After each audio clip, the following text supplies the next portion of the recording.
Hello, this is Storybooks channel. New videos are posted every day. Subscribe and click the bell.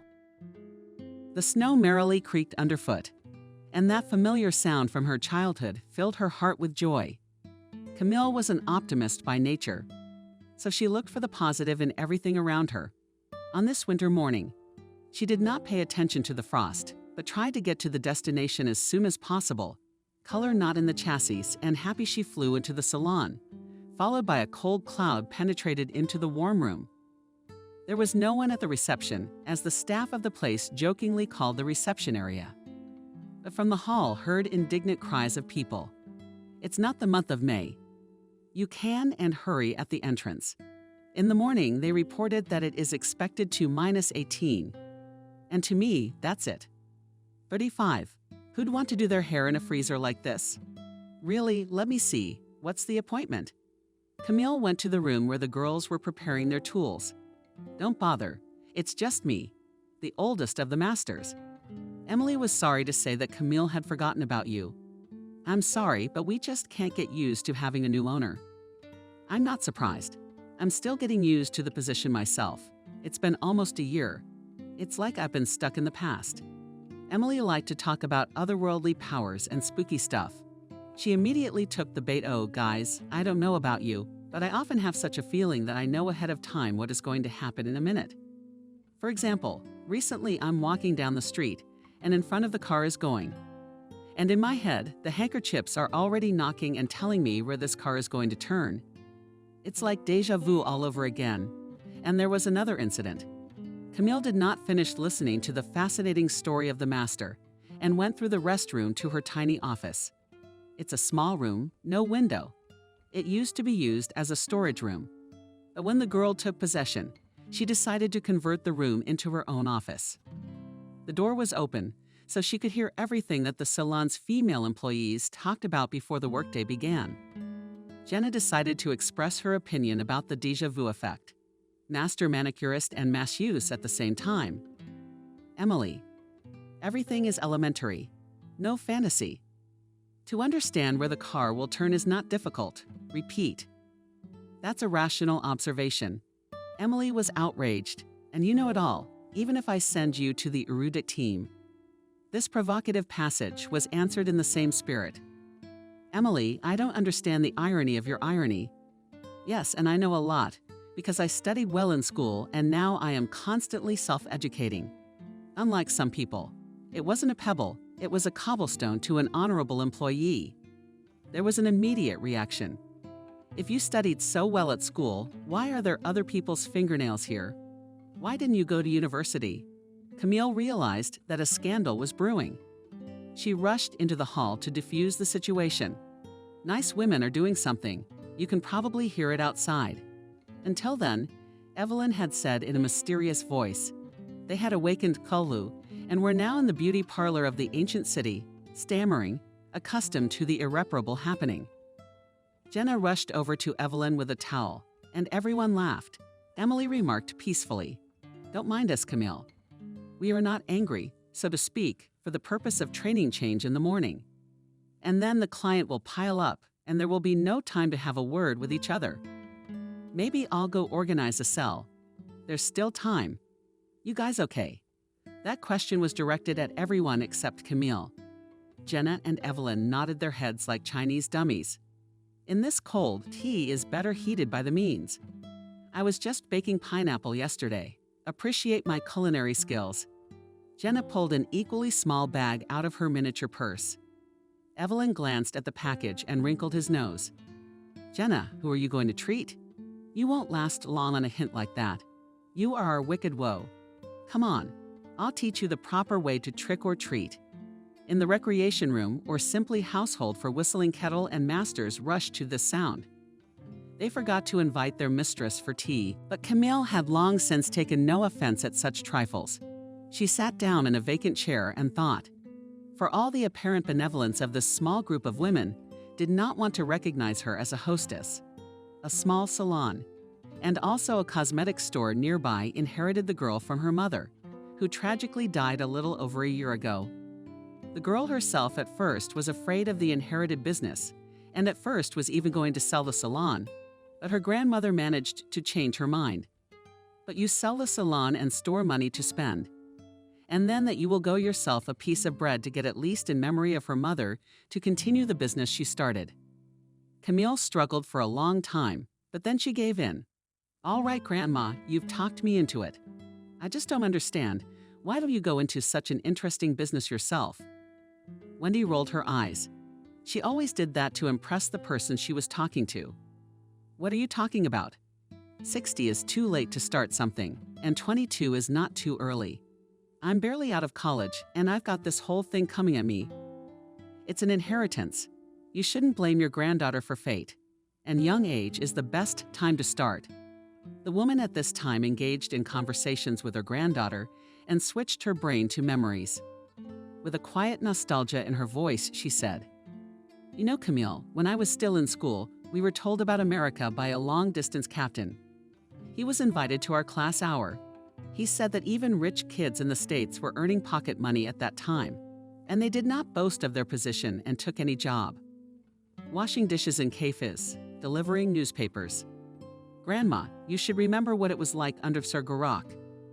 Everything has changed in half a century, and decaying capitalism has long since penetrated us. Wendy gave a confused nod. Right, you're nice about everything. I'm really stuck somewhere in the past, and I can't get out of it. Camille looked at her grandmother in surprise, because she didn't understand how it was possible to be stuck in a time that had already been lived. But in the last few months, she had been mentally escaping more and more often herself to a place where her parents were still alive. There was something protective in her eyes, and Camille took a deep breath to keep from crying. Evelyn's voice came from the cabin. Where have you been? Tea is ready. Camille shuddered in surprise and looked toward the cabin. Jenna was standing on the doorstep. It's not good to split from the team. You're our hostess, but you're also a human being. Camille felt an unpleasant tingle in her stomach. She hadn't had breakfast today because of her grandmother, and now her empty stomach reminded her of that. Thank you. But Jenna, was still smiling. Denial is not an option, and it's not hard to guess from your eyes that you forgot or just didn't have time to eat today. So put aside false modesty and go ahead. Camille happily drank hot tea and enjoyed the taste of fresh pastries. It crunched so amusingly like the snow under her feet. The girl held the kindling in her hands and smiled. Emily couldn't help herself. Are you treats from Camille? Feel free to try the apple pie. It's Evelyn's specialty. The young salon hostess was warm and cozy with these simple women. She enjoyed eating the pastries, and life-wise Emily thought this girl was just a child. Jenna and Evelyn were also taking their eyes aside. The same thought must have crossed their minds as well. The front door slammed and Emily commanded all the girls, Morning smoke break is over. It's time to get to work. Apparently it's a client who came to me for a haircut. The woman cheerfully got up and disappeared out the door. But she returned a few minutes later, confused and depressed. Camille, who's asking for you? A guy as big as a 204 closet. I've never seen him before. Emily, send him to my office. The girls quickly cleared the table, and only the smell of vanilla reminded of the recent tea party. Camille was waiting for a visitor in her office. From afar, she heard his disgruntled voice. Not used to it. I'm not used to walking through nooks and crannies. Would your mistress please come out? A tall man in his 30s completely covered his size with his body. The entrance to the study. He looked down on Camille as if she were a small insect. The girl lived under this unpleasant gaze, but kept her composure. I'm listening attentively. Is that you, mistress? Not a muscle in the girl's face quivered. She withstood the insolent man's gaze and calmly answered, Yes, I am. And what do not suit you? Not expecting an invitation from the visitors, I plumped into the only chair. Yes, I don't really care. It's just that the subject came up, and I was instructed to pass it on. The man froze and looked at Camille's face again. No kidding. You're definitely the hostess. This is not a setup. Were you in the waiting room able to see the license? Our salon operates in full compliance with the law. I don't mind. I don't care that much. But I've never met such a young hostess before. He was still staring unceremoniously at the lady of the house. But there was something in that look that made the girl blush. But the guest did not hurry to state the purpose of his visit. No, it's a real mishap. I was told that the aunt is in charge of everything here. I see a nice lady, but maybe it's for the best. With a pretty girl like that, it'll be easier for us to make a deal. What are you going to negotiate with me? I'm sorry, but I don't have time for idle chatter, so I'll ask you to get to the point. The artist laughed. I like to be asked to get to the point. I'm second to none in that regard, and I can quite satisfy your interest. The insolence of the visitor began to piss him off. Camille picked up the landline phone. The visitor was frightened. What are you up to? I'll call the police and have them remove your presence. Why did you come into my salon? And you're talking nonsense. The man put his huge paw on the girl's arm. Wait, beautiful. Take your time. It's just an excess of feelings. Did you make a hell of an impression on me? I'm here on business. My landlord wants to buy this salon and store. That's impossible. Why not? Because I'm not gonna sell my business. This conversation is over. Goodbye. Camille got up from her desk and headed for the exit. But a visitor blocked her way. No, that was not the deal. It's the first time I've ever seen you, and I don't know your boss and don't want to know him. The girl was shaking either from fear or indignation. The visitor pulled off his star cap from his head and wiped his sweating forehead with it. Apparently simple words the girl does not understand. Too bad. Then I'll have to explain more harshly. Listen here, beautiful. My master is a very respected man, and he had an agreement with the former owner of this place. I don't know anything about that. And my mom died. It's been almost a year. Our condolences, but that doesn't change the case.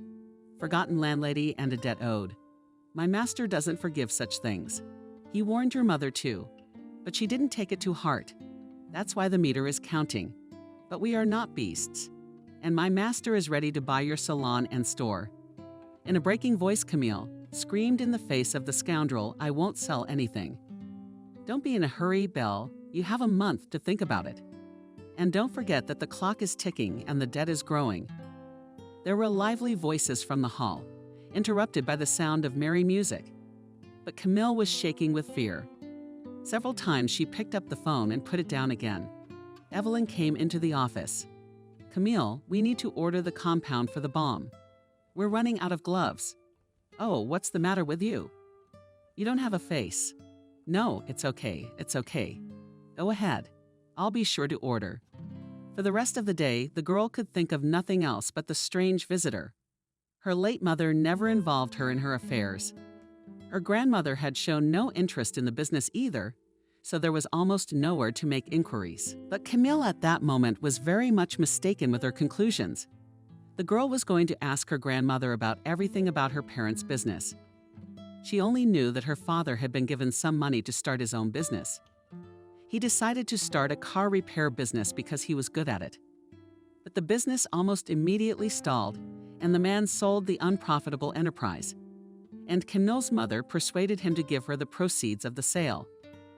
Sam, I have a good idea. I've already thought of everything.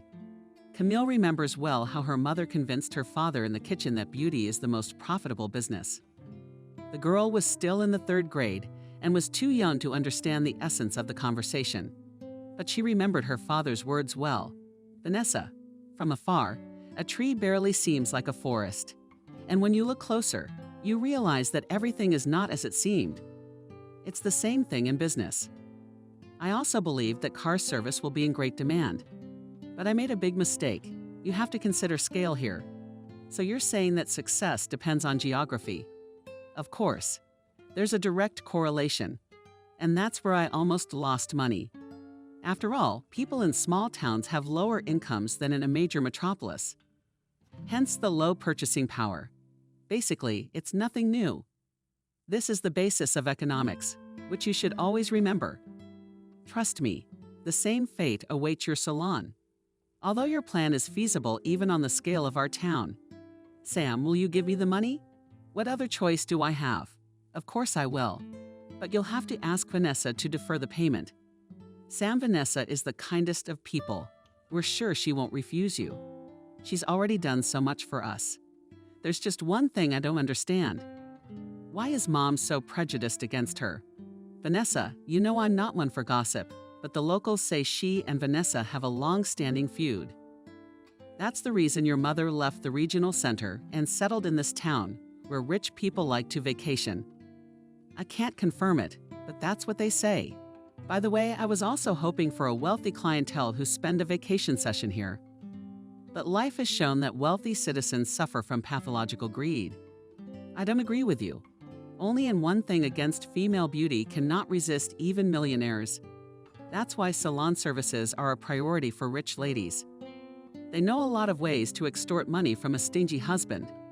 Vanessa, I didn't even realize you were a psychologist. Parents didn't hide from their daughter when discussing business matters. But then, by virtue of her young age, Camille did not understand much of the conversations of adults, and most often information difficult for children's perception flew in one ear and out of the other. But this past year, events began to emerge from the past, which in the reflection of the current day took on a completely different meaning. And it's a conversation my parents had a long time ago. Memory did not randomly give out of its archive either. Camille walked in confusion around the apartment where her happiest years had flown by. Everything here still reminded of her parents and created the illusion of the presence of people dear to her heart. There was only one thought in her brain. Aunt Vanessa, why am I thinking of her now? Vanessa wasn't a frequent visitor to their home, but she always showed up with gifts. Camille disliked the old lady, which displeased his parents. One day, the father decided to find out the reason for his daughter's dislike for her acquaintance. Tell me honestly, why did you rob Aunt Vanessa? After all, she brings you so many gifts. Without thinking, Camille spoke up. She's in the shower, and I don't need her presence. Dad was surprised. What a number. And for some reason, he thought Vanessa was a toy. She has eyes like a witch, and she's not telling the truth. When the grandmother learned about this conclusion of her granddaughter, she told her daughter Vanessa, do not forget that the mouth of a child speaks the truth. Children can sense insincerity from a distance. Unfortunately, this ability fades with age. So, alas, Vanessa's grimaces and sweet words are taken at face value. In general, for little Camille, her grandmother was a role model. The girl absorbed her every word and believed in everything Wendy said. The girl felt the urgent need for her grandmother's involvement and dialed her number. Wendy answered at once, finally deigned to call. I already thought that you had completely forgotten about my existence. Grandma, I called you last night. Really? Then why didn't I remember it? The girl guessed the cause of Wendy's unconsciousness by her voice and manner of speaking. And it was not difficult to guess that the woman had already had time to take a revelatory drink, as she herself called strengthening wine. It was a bad habit she picked up after the tragic death of her daughter. Camille many times tried to instruct her grandmother on the path of truth, but she was annoyed and advised to take care of themselves. Therefore, the granddaughter decided not to focus on this fact. Grandma, we all tend to forget little things, and sometimes even important events. You know, today I was thinking of Aunt Vanessa Camille. Please don't even mention that name to me. But why? What did that woman do that you don't want to talk about her? Well, she didn't do anything in particular, except for one mean thing. Maybe someday I'll tell you all about it. But not now. It's not time yet. Okay, but I still have some questions that only you can answer. I stopped by at the other end of the Shelkovo, and then I heard someone else's laughter. No, granddaughter, you can rest today, and they're in the mood for a serious conversation. And besides, I'm not alone. That's where we should have started. All right, then I'll come by tomorrow morning, Camille. But not too early. Don't bother me. I'm an old man, you know, and I need a good night's rest. The girl threw the telephone coffee table with annoyance. I know about the peculiarities of your vacation, and you don't need to cover yourself with age. She realized that she had no moral right to judge her grandmother, but at the insertion of the bottle, Wendy began to turn into a serious problem. The once trim, attractive woman, in just a year, turned into a perpetually disgruntled person with a permanently antique face. Many acquaintances were bluntly expressing ideas. They made unpleasant remarks. Why have you walked your grandmother? Can't you see that a person is drinking? In the salon, women also often discussed this topic behind their backs. But for some reason, all the well-wishers blamed Camille for Grandma's weakness. And that was what depressed the girl most of all. In the evening, she tried to dial her relative's number again, but in response, she only heard long beeps. As soon as there was light outside the windows, Camille was already on her feet. She decided to visit Wendy first and then stop by the salon. She pressed the bell button for a long time until she heard the familiar charket and footsteps outside the door. I asked you to come later, but come, don't just stand in the doorway. Otherwise, curious faces will start sticking out. The girl carefully shut the door behind her. Grandma, what's the fashionable thing to say? Whose faces are you so angry about? Of course, whose? It's my neighbor's habit of peeping and eavesdropping. Yesterday, we were also sitting there, relaxing quietly and modestly. And here we are. What happened at your party last night? The downstairs neighbor showed up early to warn us. All that gentle singing got in their way. Camille's put the kettle on. It's better not to grumble. Now we'll have tea with you. You're scolding the neighbors for nothing. They also have the right to a quiet life, and I don't disturb them. If that were true, they wouldn't bother you with their evening visits. Camille, have you come to lecture me, or are you trying to be supportive? More of the latter. The kitchen was a mess, and the girl had a hard time finding a free chair, on which she sat Wendy, and herself sat down on a small upholstered path that did not match the interior of the room. The old woman sighed heavily and nervously fumbled with the hem of her robe. She tried not to look her granddaughter Camille in the eye. I'm sorry. For what? You're always a good thing to me. What do you see yourself in? Everything. That's why I drink, to forget myself. I can't forgive myself for what happened first to Sam, then to Wendy. Do those words nail a girl to the golden sweet floor? Grandma's got something on her mind. You can't do that. You're not responsible for their deaths. And the investigation confirmed it. What you're talking about, granddaughter, you're a tracker. Just to get the case out of your hands as soon as possible and report back. After all, no one was really investigating at that time, although I asked and even wrote to the highest authorities. Grandma, wait, I don't understand. What are you talking about? That your parents didn't die by accident. Do you have any facts to back that up? That's the thing, I don't. It's all conjecture. But an unpaid debt, and now I owed the landlord to make up for the loss. What was he spitting? I still don't fully understand. The older woman grabbed the girl's hands. My girl, you have no idea how serious this is. These scary people will do anything. You need to go to the police right away, or do you want me to go myself? Where are you going dressed like that? Look at yourself in the mirror and really look like a grandma. Let's get this over with. You've turned your house into a shelter for the abused and the poor. Remember, it wasn't that long ago that you were judging people who were addicted to booze, and now you're addicted. Wendy tucked into her granddaughter's shoulder and cried bitterly. If you knew, my girl, what a heavy weight on my heart. It tears me from the inside, and I don't know how to go on living. The girl stroked her grandmother's back like a little child. That's how Wendy used to comfort her. And now she's trying to restore her loved one's faith in herself. Grandma, don't beat yourself up for nothing and don't look for fault where there is none. And give it up. I'll try, I promise you. I'm disgusted with myself, but don't disregard my advice and go to the authorities. What am I going to tell them? That you've been threatened. Facts.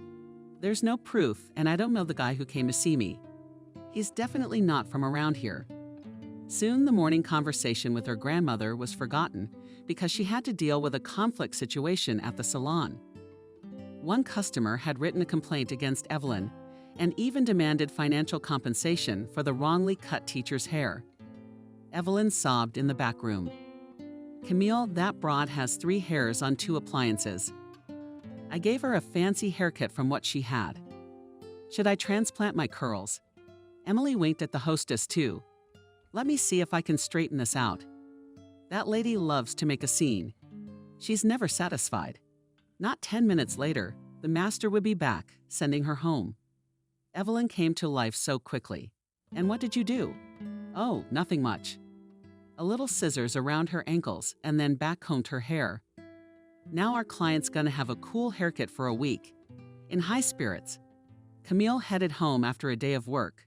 She decided to stop for groceries on her way to the store. The streets were deserted, so she immediately noticed a car with tinted windows following her. An unpleasant feeling of shivering ran through her body again. The girl tried to calm herself. I had imagined it. Now I turned down a blind alley and the pursuit would stop. But the car also turned to the shameful street unexpectedly for itself. Camille ran across the street right in front of the car, and in a few minutes was already near the shopping center. She looked around and breathed a sigh of relief. The car that had followed her was gone. The deputy chief of the district police department looked at her with undisguised derision. He cast a careless glance at the sheet of paper on which her details were marked. "Dear Camille, I understand your concern, but I want you to understand my concern as well. There are no facts that there is a real threat to your life. What you have told me here is based only on your hunches and suspicions. It's no basis for a case.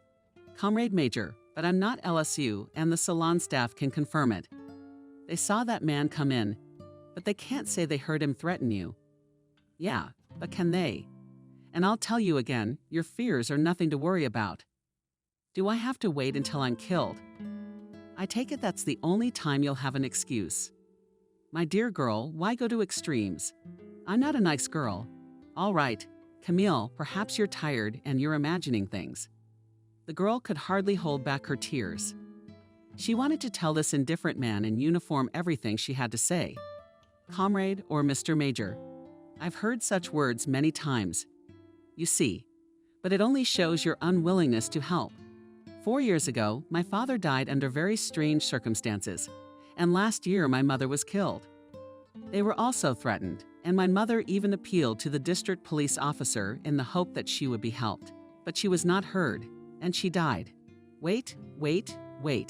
I remember that case, or rather, I was told about it. So you're the daughter of a smaller business that crashed, and you claim that your mother was threatened too. Did you see or hear them?" "No, but my mom told me." "You see, there you go again, all that uncertainty." The major suddenly smiled as big as if he just won a big Camille prize. "It happens. You've been through so much. Shocks are very hard on the nervous system. Have you seen a specialist? What kind of specialist?" The major waved one hand uncertainly, but kept smiling. "I'm not good at medicine, but I've heard that there is one." Camille jumped up as if she had been doused with boiling water.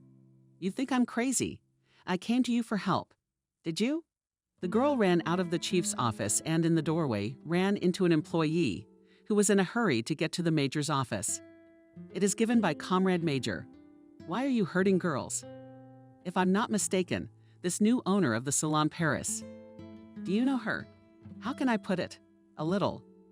Last year I was a district officer and the girl came to me after the death of her mother." The major shook his head understandingly. "Talked about harassment, threats, and suspicion. Something like that, but no specifics. And she has a grandmother you should know. Smith's crazy too. She used to work in the mayor's front office. After her daughter died, she started using." The cop gestured to the meaning of the expression. "Oh yeah, it's like a Mexican soap opera. My grandmother also complained to me about threats and harassment.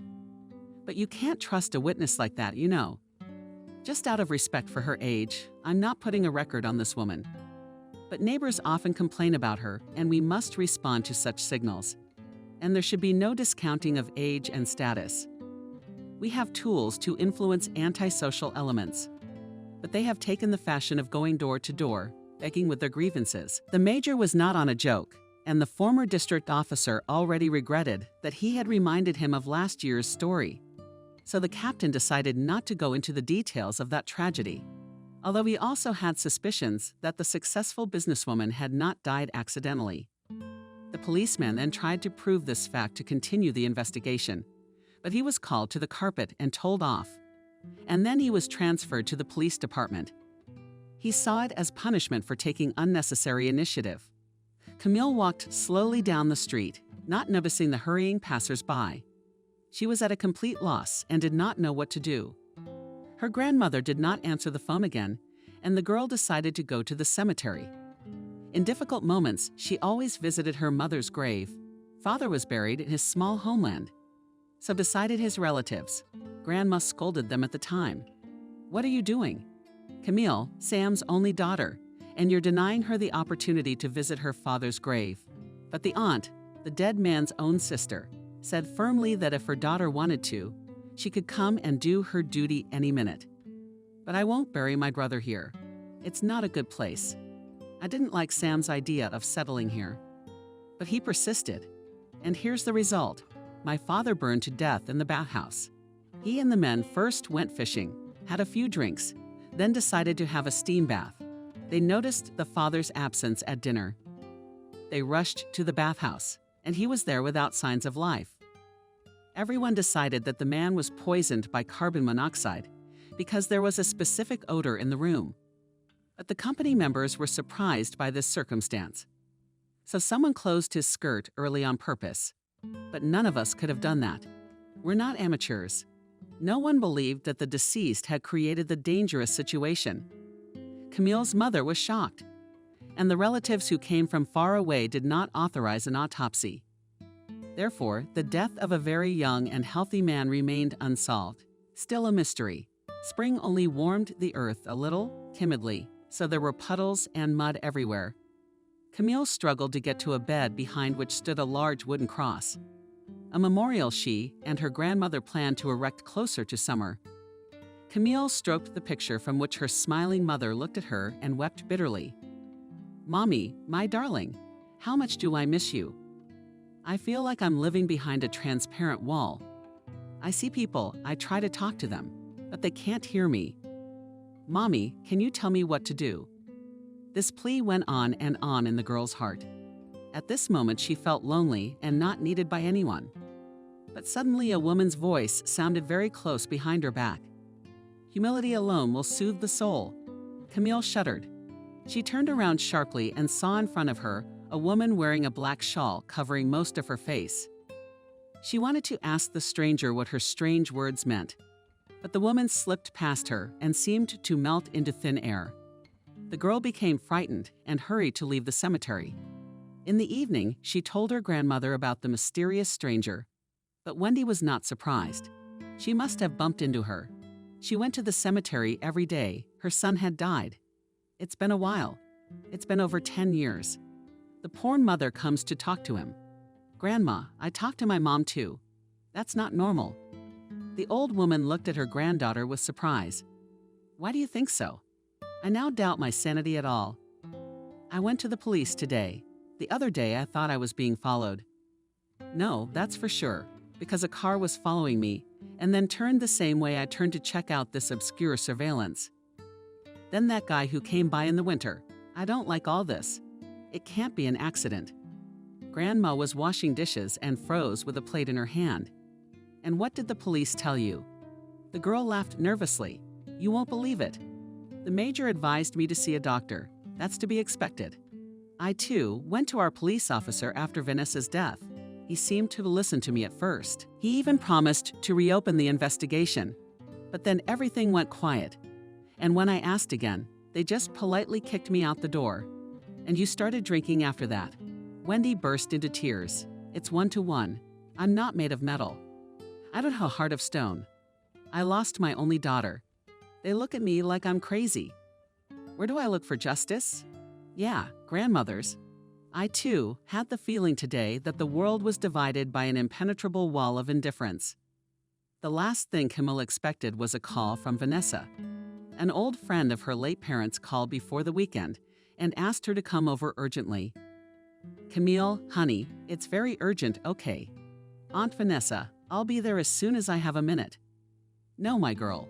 Time is of the essence. Come over tomorrow. Do you remember my address? I haven't forgotten." Camille was puzzled by this call because Vanessa wasn't even at her mother's funeral. She didn't call to explain her absence. She didn't come afterwards to visit the grave. The girl cared the least about the fate of this unpleasant woman.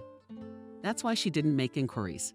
And then suddenly Aunt Vanessa found her on her own. I wonder why she needed it so urgently? But Camille did not absorb this call into the chain of strange events. After all, Vanessa was already at the age when people often do unexpected things. The girl first planned to go to the regional center on her father's car, which had been bored in the garage for many years. But the memory of the tragedy that happened to her mother stopped her. "I'll go. I'd rather take the bus, it's more reliable." But the traveler did not know that the vehicle of local destination will stop at each village on the way. As a result of this unusual route, it took her more than 4 o'clock to reach the city, all exhausted and hungry. She rang the doorbell of the apartment she had visited once before with her mother. Vanessa must have been waiting for her in the hallway, because the door opened immediately. "Camille, what took you so long?" "I took the bus. Our public transportation is a disaster. I only use it on rare occasions. Otherwise, I take my car or a cab." "I didn't know you were an experienced driver." "Oh no, I'm not much of a driver, but I have my own chauffeur when I need him. He's always at the ready. He's a good, kind guy. He does all my errands." What kind of errands can an old woman run? The woman used this popular maneuver to get a compliment, and she got it. "Vanessa, you underestimate yourself. You look beautiful, and you're sure men are looking at you." Mistress Nancy drowned Camille's gaze. "You make me blush. At my age, it's time to think about mortality, not men. And I've had no luck with them all my life. And now I often wonder if they're all like that, or if I'm the only one who's ever been a jerk." In the mouth of an old lady dressed in a luxurious robe, the coarse language sounded kind of sweet. The spacious apartment was tastefully furnished too. It was expensive, you could feel it in everything. "It's cozy here," the woman had realized. "Why am I keeping you at my doorstep? Let's go and have a cup of tea and have a heart-to-heart talk." The suggestion of a heart-to-heart was immediately alarming. But intuition told her to be on her guard. Vanessa led her guest into the spacious living room, where tea dishes were left on the coffee table. She didn't stop talking for a moment. Camille thought that this was the behavior of people who were either badly confused or trying to put the interlocutor's vigilance to sleep. At first, she was more inclined to the first option. But after the first words of the hostess, she realized that Vanessa had not good intentions towards her. "Make yourself comfortable, and I'll bring tea." The woman slowly went to the kitchen, and the guest went to the oak wall. Behind the glass, a Chinese set shone with luxury. But it was several photographs that caught her attention. In one picture, Camille saw a familiar face, but she could not immediately remember where she had seen it. A voice came from behind her. "This is my daughter Nancy. She lives in the States now. I was terribly worried when she decided to go to a foreign country. But my girl made the right choice. At least I'm lucky for that." The hostess poured Ella tea in a miniature cup, and she herself kept looking at the guest. It was a piercing stare. Camille felt uncomfortable. "Vanessa, you said you had something very urgent to do with me, didn't you? Forgive my slowness. You must be in a hurry. If I miss the last bus, I'll have to walk." "You stay here. I've got plenty of room." "Thanks for the invitation, but I have to be at work tomorrow morning. We're having a small event, and my presence is essential." Camille's attentive gaze did not escape her. Vanessa tensed at those words. In her voice there appeared a faint surprise. "You are telling what kind of events can be in a rural beauty parlor." Gosti carefully placed her cup on the napkin. "You know, the most beautiful girls and women live in the countryside. It's just a different kind of real beauty. And our institution decided to join the action. Beauty will conquer the world. By the way, this cause originates here in the regional center." "How interesting. And what's the point?" "Nothing special. A certain day is chosen. And to all women who have a birthday on this date, our masters serve absolutely free. Brides are on a first-come, first-served basis." Vanessa was clearly surprised. "I think it's unjustified generosity. You could go down the drain." "No, it's not. As a rule, there's not a lot of applicants. The promotion only lasts a few hours. But the owners get some perks too. No, it's still very dangerous. Personally, I am very responsible to the financial issue and never throw money into the wind. In principle, that's why I invited you." The woman was silent, choosing words. "Do you understand? Camille Klochko, I'm not comfortable talking about it, but I have to do it. You're late, mother." We were friends with your parents for so long. It's a shame they passed away prematurely."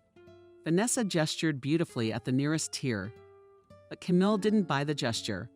She remained silent and looked directly into the eyes of her interlocutor. After a short pause, she continued, but her voice was firm and confident. "I must inform you that Vanessa borrowed a small sum from me shortly before her death. I know nothing about it. Do you have a receipt? How could I? Vanessa and I were on trust. Sometimes I borrowed from her. And on occasion, she got weird. According to the financials, Mom was doing well. I don't know why she needed to borrow money. And she didn't like credit. She always tried to make do with what she had." The landlady became very agitated, as evidenced by the vapors on her forehead. It was an unusual situation. "So, Vanessa, let's make a deal like this. I'll check with my lawyer, and then I'll call you back. He should be up to date on everything. And if everything you've told me here checks out, I'll pay you back every penny." Vanessa was desperate. "Camille, you don't believe me. Let's just say I doubt it. And let me ask you how much we're talking about." Stammering, the hostess gave a figure and Camille laughed. "But that's absurd. Vanessa, you're not mistaken."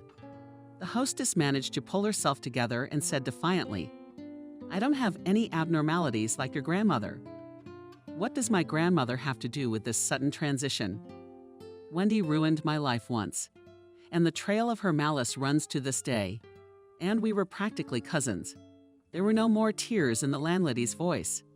And at first I hated it. Camille wanted to leave the house, but Vanessa stopped her. "Don't hurry, my dear. I haven't said everything yet. I thought we'd settle this thing amicably, and you'd sign a commitment, and I wouldn't sign anything without a lawyer. All the more reason I don't understand what you're claiming. I'm sorry, but I get the impression you're just trying to take some money from me, although the amount of money you're claiming isn't exactly modest. Why on earth should I pay you? Your family owes me and my daughter an eternal debt. It's thanks to Wendy that my little girl was raised by her stepfather without a father. She's the one who must have ruined my happiness. And these poor little crumbs are just a fraction of that. Are you serious? It's a penny to you. Don't you think you're trying to cheat me right now? And I might as well report you. Let me through." Vanessa stood in the doorway like an indestructible rock, but there was a small space through which Camille slipped into the antechamber, skirting the sad figure of the landlady. The girl glanced again at the picture under the glass in the wall. And at this critical moment, she recognized the smiling Vike, who was embracing the brightly painted maiden, the jock who had appeared at her salon in winter. With one jerk, she swung open the apartment door and started running down the stairs. Only when she was on the first floor did she realize that the apartment building had an elevator. A pretty old lady, introduced as a janitor or concierge, shouted little, "Why are you walking? We have serviceable elevators. It's okay. It's good for your health." Once outside, Camille couldn't breathe in the fresh air. She felt like she'd been in a cramped cave for over an hour. Involuntarily, she looked up and noticed a familiar silhouette in the window of the 6th floor, flying off apparently the old one. This involuntarily expressed in an exclamation made her turn around, walking with a baby stroller couple. All the way back, Camille thought about what she had heard and seen. The mosaic of strange facts was beginning to form into a unified picture, but there were still many fragments missing. So she decided to go straight to Wendy's. She needed to get answers to this cascade of questions. Oh, what an unexpected encounter. Wendy, it all came out of joy. She herself emanated a bright wine ambergray. Camille couldn't help herself. "Grandma, you promised me." The woman made some absurd movement with her legs, but she didn't realize it and almost fell. Her granddaughter was there in time to pick her up. "Oh my God, you're so drunk." "No, I'm not. I killed just a little bit. Jack, a neighbor bought me a drink." You can't say no when a nice man gives you a drink. "Come on, I'll show you to your bedroom. The best thing for you right now is to get a good night's sleep. You're right, as always. My darling girl." The woman staggered toward the bedroom. "Camille, I didn't just have a drink tonight. I had a good reason. I wonder what I went to Clara Vika's grave today. It's such a beautiful monument." "You're smart. Mom deserved such a memorial." in the hustle and bustle. Camille forgot to tell her grandmother that 2 days ago the workers of the ritual company installed the monument, so the recognition of a relative surprised her. But how did you know? Kind people told me. You're always busy. Jack was at his mom's grave. She saw him not far from ours. And then he drove me in his car. And then he bought me a drink. Really, the ubiquitous kindness left only to hand out balloons to all the passersby on the street. Wendy didn't answer anything because she was already having pleasant dreams. Dusk began to fade outside the window, and Camille wanted to go home, but someone rang the doorbell. The girl struggled with the lock for a long time, and when she opened the door, she saw a man with a huge bag. Although the guest was quite drunk, his appearance and good suit testified to his normal social status. He put the package in front of him and solemnly said, "And here's a present for you, Santa Claus. Where is my kind Wendy?" The guests took a step forward, trying to get into the apartment. But Camille firmly pushed him back to the landing. "Grandmother is resting, and I suggest you go home too. And New Year's Eve was 6 months ago, more than that. So you're a little late with your presents." The man was confused. How could he be? We agreed that we'd sit down tonight and relax. The members of our cell should still come. The man laughed out loud, thinking his joke was a good one. But Camille didn't even smile. "Good citizen, please go to your home. How are you? You have a drink with your cell." Camille slammed the door in front of the guest's nose. He yelled, "Tell Wendy Jack came by." Jesus, seemed like a decent man. Why do people drink? And then they turn into animals. I'll have to keep watch tonight. Grandmother's peace of mind, or someone else will come along.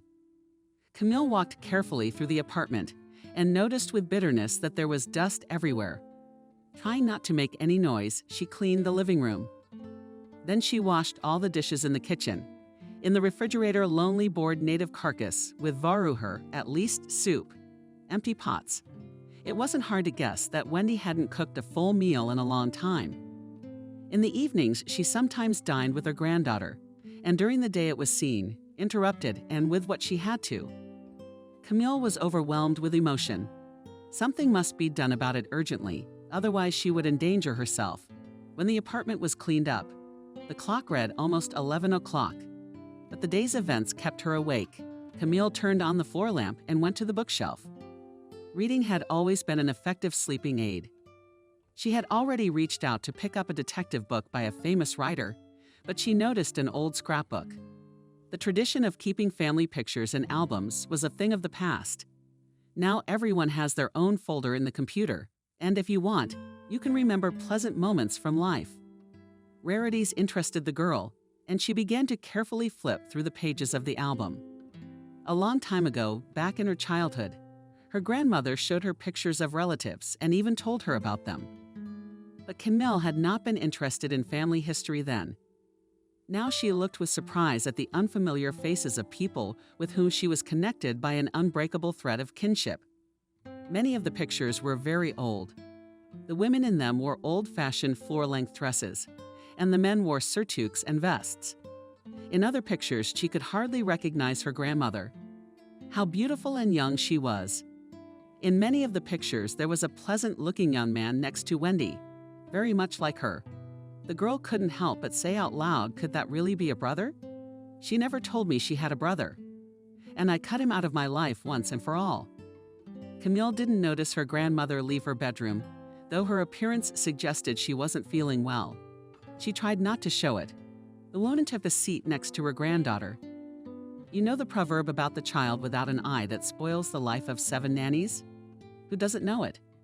But what does folklore have to do with it? Wendy sighed heavily.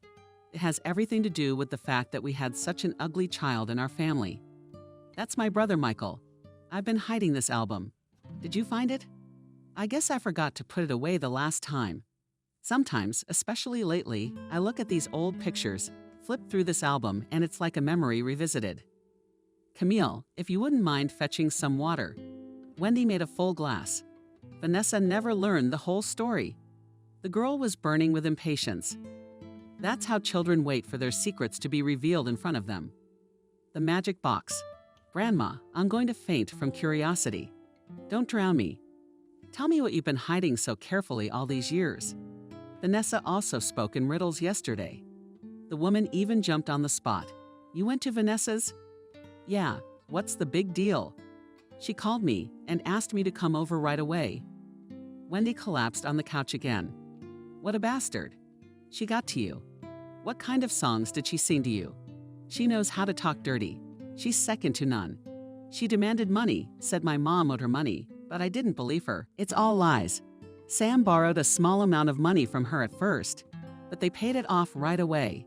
I found out too late, or I wouldn't have let them get involved with that person. I mean, she's a real bitch. She's a real bitch. She's invaded their trust, and I have my suspicions about her. Breathless, the girl looked at her grandmother and the latter at her. Grandma, that's what I'm thinking. Or something else. Perhaps we are troubled by the same thought. I've been thinking about it for over a year now. It's already become an obsession. I've only been thinking about it for a few hours, but I'm already sleep deprived. Why don't you tell me all the family secrets? Wendy started her narrative with apparent difficulty, but quickly became engrossed and even forgot about her poor health. Camille listened to her grandmother with her mouth open. She had never thought that such stories happened in real life. Wendy's great-grandfather was a family of famous Smith industrialists. The ancestors were famous not only for their fabulous wealth, but also for their generosity. Several generations were engaged in patronage of the arts and still preserved buildings built on their money, which found shelter for orphans and disadvantaged people. But when hard times came, most of the wealthy citizens hurried to hide with their goods abroad. The family was large, and not everyone agreed to live in a foreign land. The most enterprising of them secretly absconded with the family capital, leaving their relatives with nothing. My father told me that then, in a fit of anger, the eldest of the Smiths cursed the absent-minded grandson. This Alex was a banker, and it went straight to his head overseas. It was like a smudge, but we found out later, because at that time there could be no connection with foreign countries. For relatives, you could even pay for your freedom. But God had mercy on us. And what became of this Alex? He came to his homeland, he did. But it was later, during the thaw. I was very young then, and Michael was 6 years older than me. Alex was already old, barely on his feet, but proud. He kept inviting our father to visit him in America. But my father immediately sent my uncle to a known address. He, of course, took offense, but Michael was shocked by the American story. The guy just raved about America. True, only I knew about it, because he trusted me. A grandmother, but no pull. What happened next is what happened next. Secretly, Ethan corresponded first with Alex. And when he died, he started corresponding with someone named Thomas. He was sort of his confidant. Twice this Thomas came to the country and Michael traveled with him. By that time, my brother was married and had a little daughter. Fetko knew several languages and worked as a translator. And then he was sent on a business trip abroad. Wendy sobbed. I still remember that day as if it happened yesterday. We had never suffered such shame in our lives. In the middle of the night, people in all black came to us and started asking us about Mitchell. I won't tell you all the details, but you don't need to. Anyway, that's what our freethinker always called him. Father sought asylum in the States. Father's heart couldn't bear the shame. A defector's son is a stigma on the reputation of a party worker. It's a good thing Mom wasn't there to witness it. She died early. That's the story. Grandma, wait. What happened to Michael's wife and daughter? Didn't you figure it out? No. Camille was staring wide-eyed at Grandma. Do you mean to say that Mom, yes, Vanessa, Michael's daughter, and his unhappy wife, couldn't bear the shame? Benjamin was dragged round and round to investigators' offices, interrogated, believed to be in league with her husband. The poor woman couldn't take it and went insane. I took Vanessa in. I gave her a different patronymic so that there would be no memory of the affair. Yeah, it's a heavy story, like a movie. Except it's a very violent movie. But I want to believe it has a happy ending. Grandma, wait, you didn't tell me about Vanessa. Vanessa. Vanessa is the upstart who's been grooming Michael for a long time. She wasn't shy around anyone, not even her brother's legal wife. Benjamin even caught her with her husband once. She wanted a divorce, but she forgave him. Fecka went quiet for a while, but then he went on again. I do not exclude even that the brother wanted to run abroad with his mistress. But it didn't work out, apparently, because of the documents. So Vanessa was left with nothing. Why does she hate you? Because I've broken them up on more than one occasion when they've had their meetings in a rented apartment. And when Michael disappeared, she came to me and claimed she had her brother's daughter. But I don't believe it, because Vanessa is the worst bitch I've ever seen. She got married 5 times after that, but all of them failed. Well, that depends on what you call luck. She's got an apartment full of expensive furniture. You can tell she's not in need. Yeah, she also said her daughter lives in America. It was Wendy's turn to be surprised. That's an interesting fact. I didn't know that. Yeah, well, I guess we have a lot to learn. My grandmother keeps me wondering what our relatives are up to. And why do they need us? The woman was indignant. They are not relatives, and don't even think about it. And don't go to Vanessa anymore. I have a bad feeling about this. Camille felt uneasy in her heart, but she did not tell her grandmother. The next day, she remembered her visit to Vanessa and the young man in the photograph. She recognized him as the unshaven jock who had come to the salon. Another puzzle of the mosaic matched, and it was scaring the girl.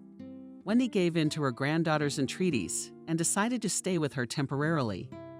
Camille believed that the move would relieve her grandmother of the desire to gather company again. The old woman even looked better. She had a desire to do something useful. She spent her indomitable energy in the kitchen, trying to please her granddaughter with delicious dishes. When she noticed that Camille was going somewhere, she called her loudly. You should eat first, and then you can go to all 4 corners of the world. Grandma, I'd rather go to the cemetery later. Fresh flowers to put on Mom's grave. Wendy was surprised. Did you decide to drive after all? The girl winked cheerfully. Yeah, only I have 2 wheels. It's good for your health to drive with a full stomach. I'll make a quick trip there and back. It was about 5 kilometers to the cemetery. In a straight line, the path was almost halved. The girl had long ago mastered this route, and in a quarter of an hour she was there. Even from afar, she noticed a woman's figure, which seemed familiar to her. Camille beautifully arranged the flowers and sat down on a bench. She looked at the portrait of her mother frozen in marble and half whispered about her difficult life. Having been carried away by the communication with her visible interlocutor, the girl did not notice that the old acquaintance was next to her. The woman looked her directly in the eyes and remained silent. Camille felt a familiar sense of discomfort. You wanted to ask me something. Why aren't you saying anything? Beware of Vanessa. She's the trouble. Camille didn't notice the strange woman disappear again. She went down to the road and looked into the distance. But the woman was nowhere to be seen. The bus stop was deserted too. Some kind of obsession, as if the stupid woman had fallen through the ground. From the saddle of her new horse. Camille set off on the return journey, but all the way back she was haunted. The feeling that someone was watching her. She stopped several times, but did not notice anything suspicious. Cars whizzed by, but no one paid attention to the lone cyclist. To reassure herself, she said in a low voice, Perhaps the major was right, and I have a persecution mania. I feel like someone's eyes are burning into my back. I can feel it physically. Looking around once more and making sure she was in no danger, Camille walked slowly down the familiar road. The excitement had receded a little, and she admired the beauty of the blooming summer. The girl was driving on such a bridge when suddenly a body jammed and lit up nearby, but she had no time to turn her head at this strange sound, because an unknown force lifted her above the ground and threw her down. She woke up to a terrible pain in her leg. It really hurt. A guy in shorts and a stylish baseball cap looked at her carefully. How are you feeling? I'm not dizzy. I haven't quite figured out yet. Who are you? The guy was still watching her. I'm William, but that's it.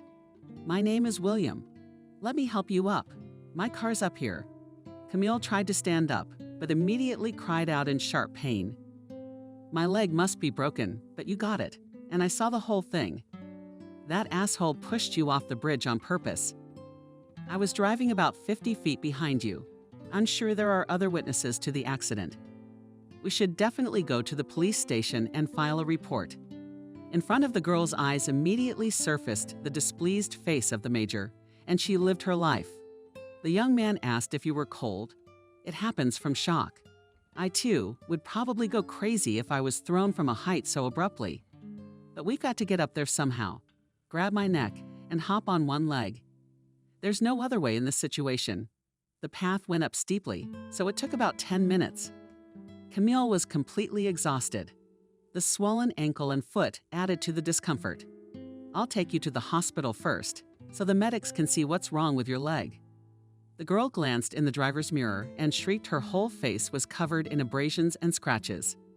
William smiled encouragingly. These wounds will quickly pass and there will be no marks left, but the leg is serious. What do you think about the accident? Nothing yet. I'm sure he was trying to get you killed. I could see the cyclist pick you up and drop you like a feather. That remark interested Camille. Tell me, William, was he this man? The girl tried to mimic the dimensions of the man she knew with her hands. I can't be sure of my measurements, but it was something like this. I couldn't see his face because he never turned around. He knocked you over and drove off like nothing happened. You landed lucky. You saw the old concrete beams at the bottom of the ravine. I'm sitting again. I think you forgot your bike. Not at all. Your two-wheeled steed is safe and sound. I threw it in the trunk. The guy turned onto a road leading to the center of the township. You know I've seen you before. You work at the Paris Salon. It's a funny name for the province, but it's positive. Camille felt bad about her town. By the way, I'm the owner of the salon. It's not by chance that the name of the salon was given to this place. It's a kind of tribute to history. It is. I didn't know that. A long time ago, a German industrialist did business in our town. They call them businessmen nowadays.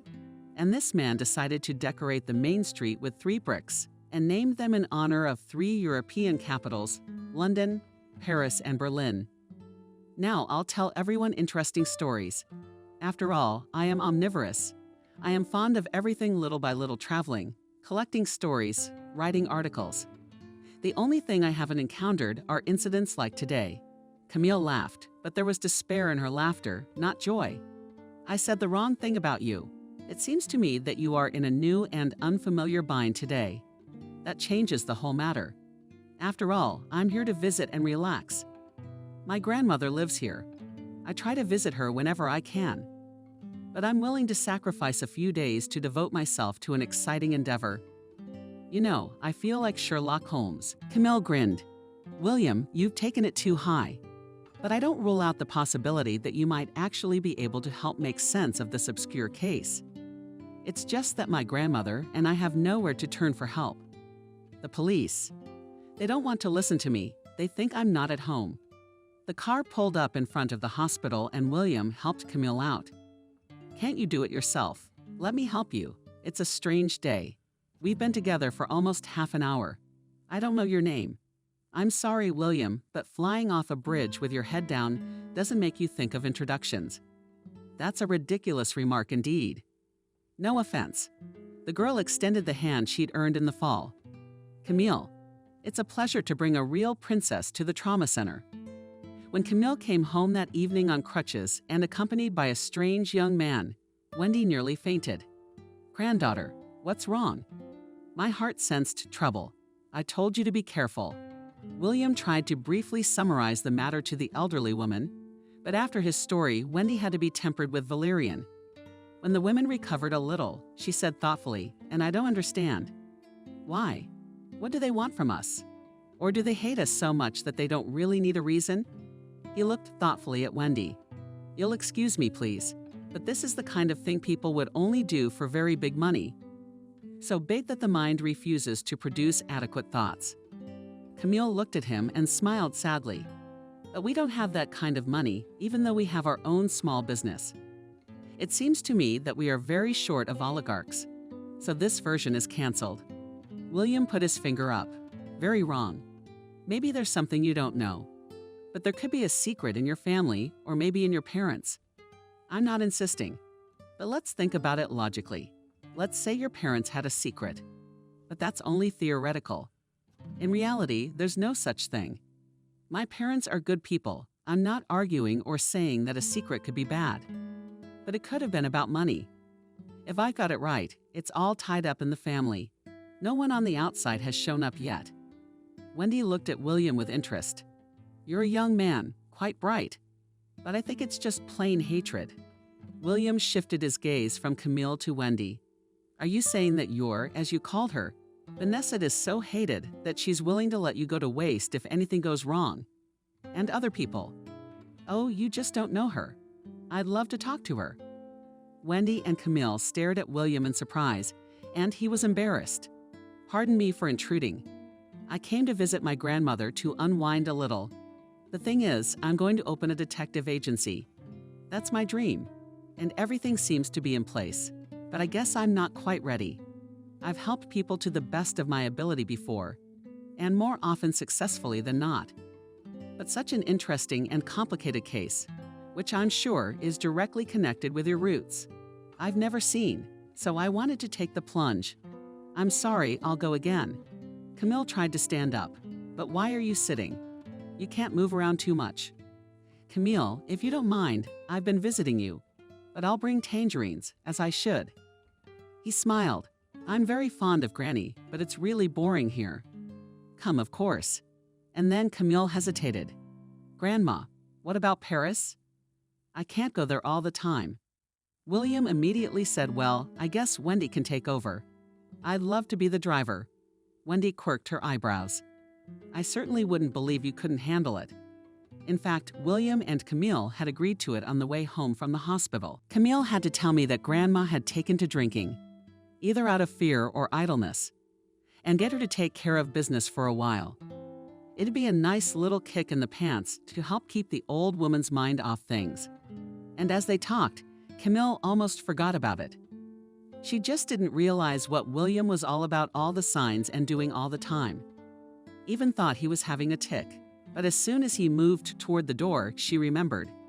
And she could hardly contain her laughter. Because William's gestures, the way he let down, the eyebrows were inimitable. Wendy looked at her granddaughter, who was about to cry. Grandma, it's all right there. But you have to be there at least a couple hours a day, don't you? Well, all right, just don't cry, and I'll try. If I can't make it, you and William, and I will carry you to the car. Okay, thanks, Grandma. In the morning, Grandma's at the wash with her hair nicely curled.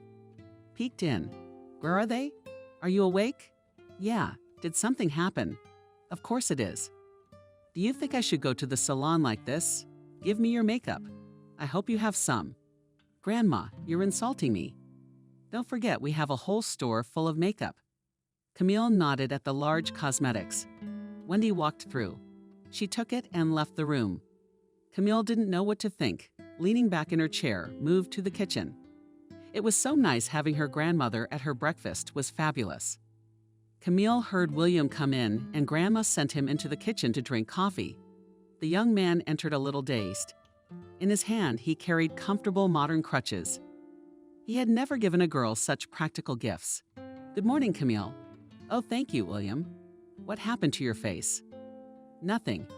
William leaned over to her. Your grandmother I hardly recognized. Why? I don't know. She seemed different to me. They hadn't even had coffee yet.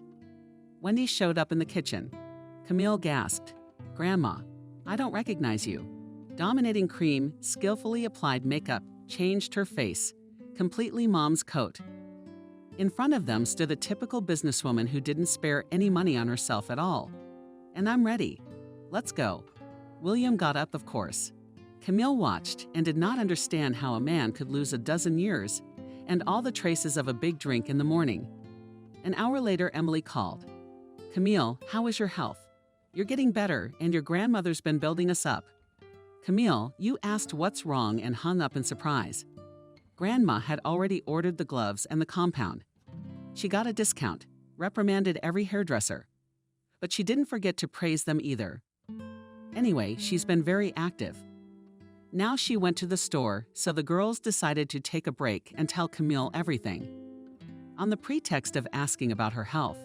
About an hour later, the doorbell rang. Camille got scared. Grandma is at work, and she has the keys. Who could it be? How could she? cautiously approached the door and listened. "I'm a mean and scary gray wolf." She smiled, opened the door. William stood on the threshold and held a cake. "Here, I didn't know if you liked cake or flowers better." "Then I thought flowers were kind of early." "So cake it is, especially since I like sweets too." The girl laughed. "And I'm slowly getting used to your logical thinking." They settled down in the kitchen. They talked about nothing for a while, about the weather, about nature. Then Camille said, "You know, William, I'd love to dig into our family. I can't understand why my parents suffered for what they did." "So you're 100% sure they died for a reason?" "Of course not, and I'll never believe that." They sat for a while longer. William listened carefully to everything Camille had told him yesterday. She had told him in just 2 sentences, and today she had recounted in detail everything her grandmother had told her. He wrote something down, then asked permission to take some pictures. "I'm just taking them and returning them so Wendy doesn't notice." "Yeah, okay. I think if Alex didn't change his name when he ran away, I might be able to find out something. Anyway, wait for me tomorrow." He looked at Camille for a little longer than propriety allowed. He held his gaze, and Camille was suddenly embarrassed. "I'm not saying goodbye. I'm bringing the most important figure yet." Camille laughed. "I've already had a call from the hairdressers, saying that Granny is making a mess of things there. Who knows, maybe you and I will be right, and Granny will have some other interest in life." He's staring at Camille again. "I can't. It's Camille. Let's use the first name." The girl breathed a sigh of relief. Finally, they laughed. 2 weeks passed. William still drove Wendy to and from work. He hadn't told Camille anything new yet. The only thing he said was that he had friends in America, and he asked her to find out, so to speak, the inside secrets of their court.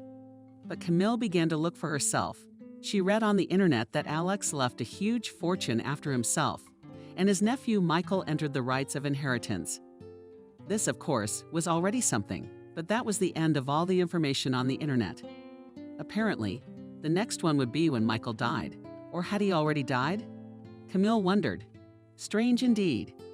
In fact, if money was involved in all this, why did her father's relatives take him back to his homeland to bury him? It was now that she realized she should have resisted. But they were all in such a state. Why did they say this place was a dead place? Was it connected? Camille was so confused, she didn't realize she'd fallen asleep. She was awakened by her grandmother's voice. "Camille. Camille, are you all right?" "Yes, Grandma, I'm here." "What's wrong?" Wendy burst into the room, followed by William. "But thank God, Grandma. What happened?" "They tried to burn down your barber shop today." William turned to Wendy. "Let's just say it like it is. The barber shop wasn't going to burn down. It was a warning. You realize nobody burns anything in broad daylight. This was planted. It was written on a piece of paper. Pay me back. That's something." Camille was angry. "You can go to the police with that." "And I agree." "Attempted arson." A note. Camille got a more gentle welcome this time. "Is this your relative, your husband? If not, I'm going to have to ask you to leave." The uniformed man looked at Camille with a frown. "But it's obvious to a fool. It's going to be a cold case. No one's ever solved a case like this around here, and it doesn't look like they're their own." "They are. They'll never do that." "No, not the husband." Camille has a charming smile. "It's a private detective from the capital." The policeman was a little confused. "Okay, I'll refer you to an investigator. He'll be handling your case." Well, what was he supposed to do with a private detective? That's all he needed. On the other hand, if he gets something, that detective will have to share it with them. And if they don't, what do they care? If even the detective couldn't figure it out, the investigator was a young man who tried his best to seem important and serious. Camille was upset at first, but William whispered in her ear, "You're a young man. A hot case won't be closed just like that." Camille was once again amazed at William's insight. The investigator's name was Liam. And he said, blushing, "Let's make a deal. When we're here, you call me by my first name and middle name. And when we're somewhere else, you just call me Liam." William and Camille nodded. Liam slid a blank sheet of paper over to him. "Now let's start from the beginning." Camille sighed. She had had to tell her family's story too many times in the last few days, especially since the story wasn't hers at all. It was more of an older generation. Liam asked interesting questions. Some Camille could not answer because she simply did not know. Grandmother, of course, would answer them. Liam looked at them. I take it no case has ever been opened? No. I see. Let's do it this way. I have to go to the barber shop now. Document everything. Interview witnesses to open a case. When it's open, you can't just close it.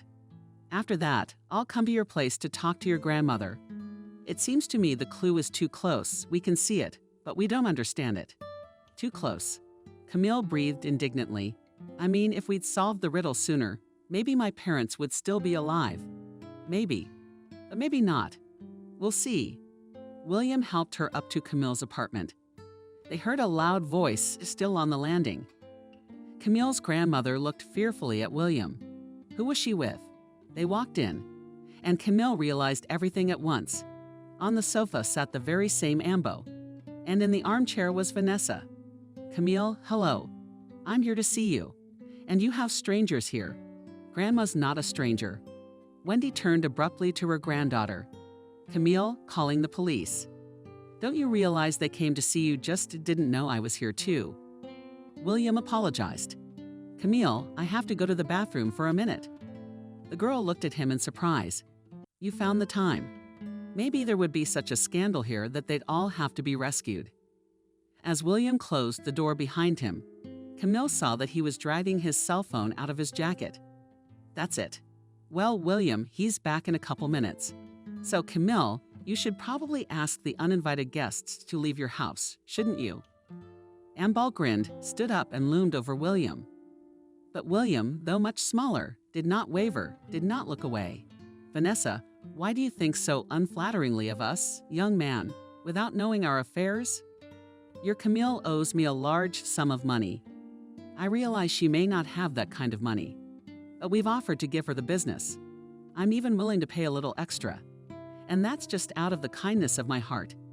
It's not worth anything. As far as I know, Camille didn't borrow anything from you, but Camille or her parents. What difference does it make now? It's not fair that I should lose my money. I lent it to you. Wendy couldn't take it anymore. Aren't you ashamed of yourself? But I know that Vanessa and Sam had no debts. How would you know? You've long since lost your mind and forgotten everything. That's because you drink too much. I'm surprised you're in condition today, but it's not evening yet, isn't it? William sat down on the chair next to Camille and turned to Vanessa. Tell me, Vanessa, who is this young man? What difference does it make? He's my daughter Anechka's fiancé. She lives in America. He came to visit without a nanny. The woman looked at the Ambo, then at William.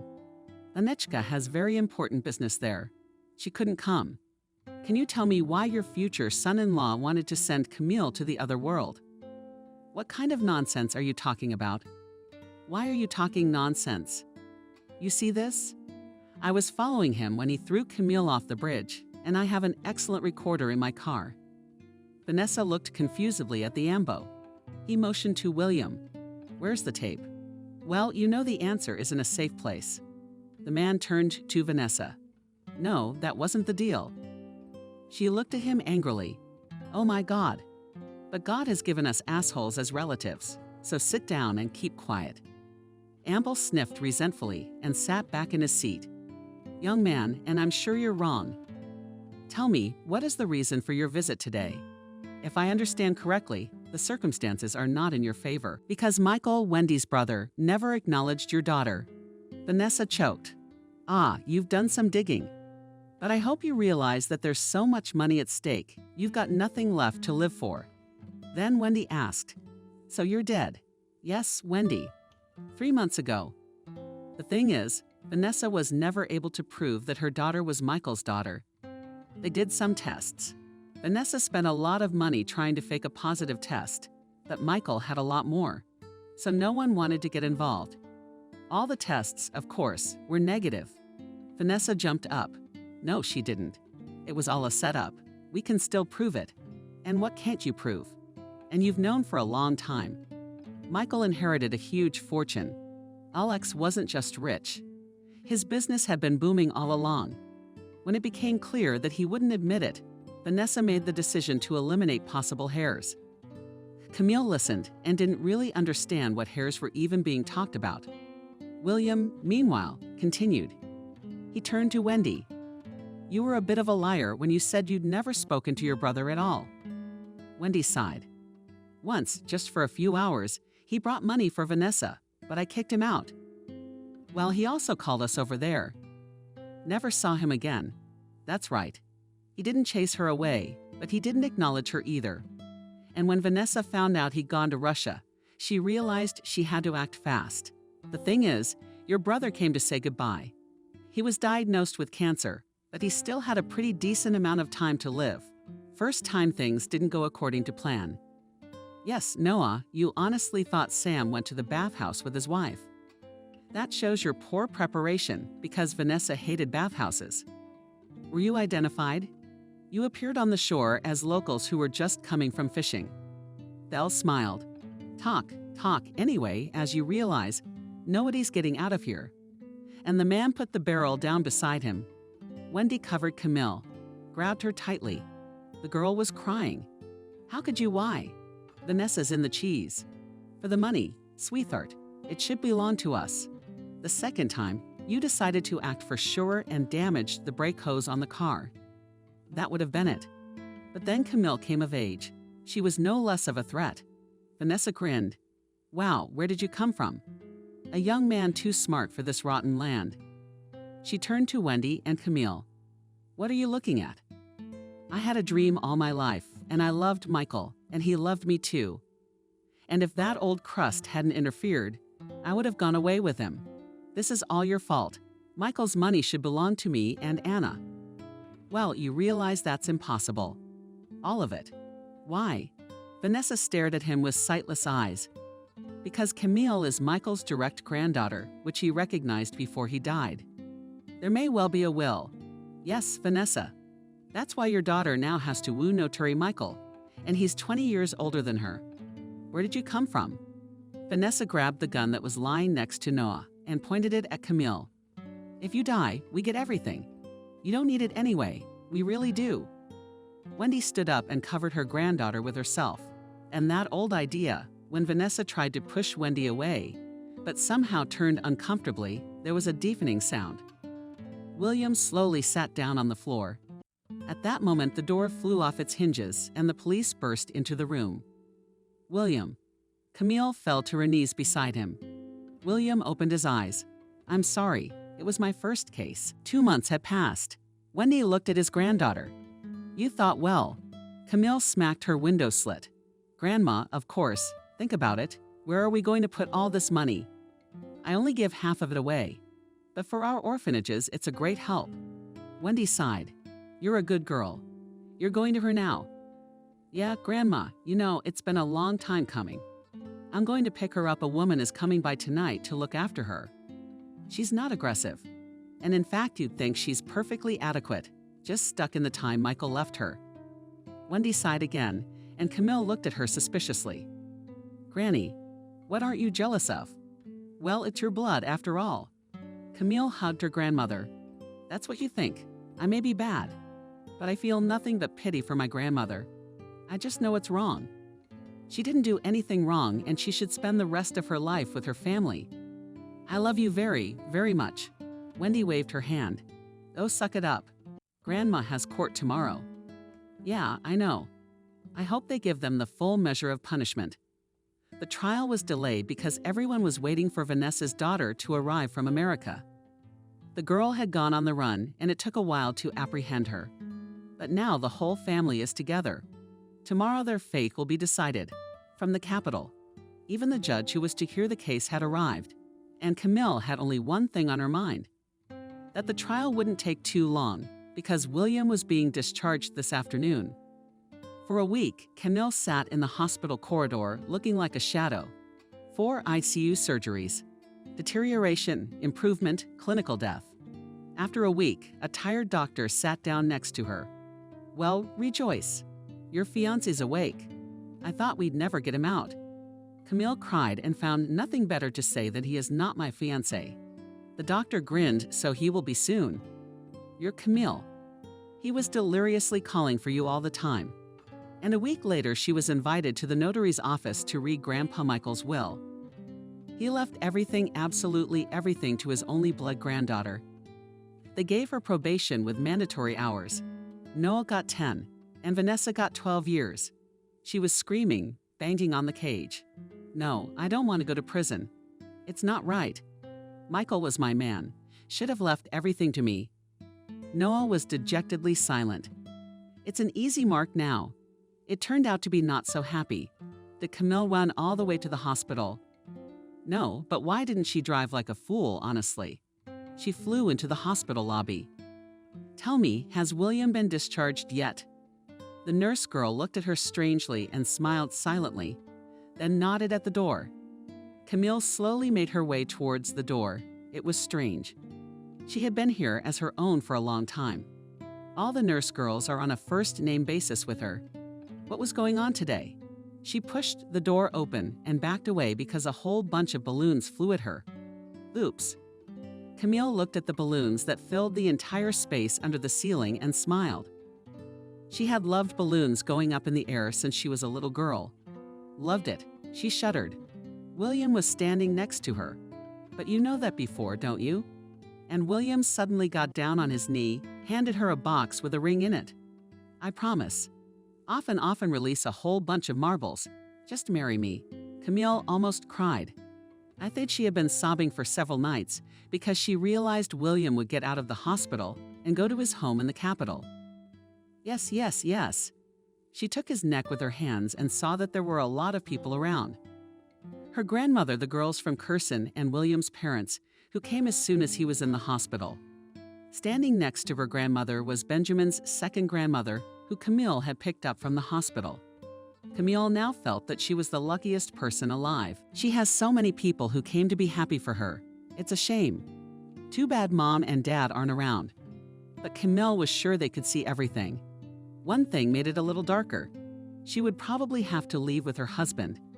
It was unlikely that the Metropolitans would agree to live in this town, and Grandma certainly wouldn't. And it was just heartbreaking. Do you think we should try to open a detective agency in this town? Camille pulled away from him, looked into his eyes, smiled. I told you how much I love you. Off the top of my head. I guess I haven't gotten around to it yet. Camille laughed, but then William said, You're the best person in the world. And I love you very much. William held her close to him. I only believe this one. Remember that I will always love you even more. Always.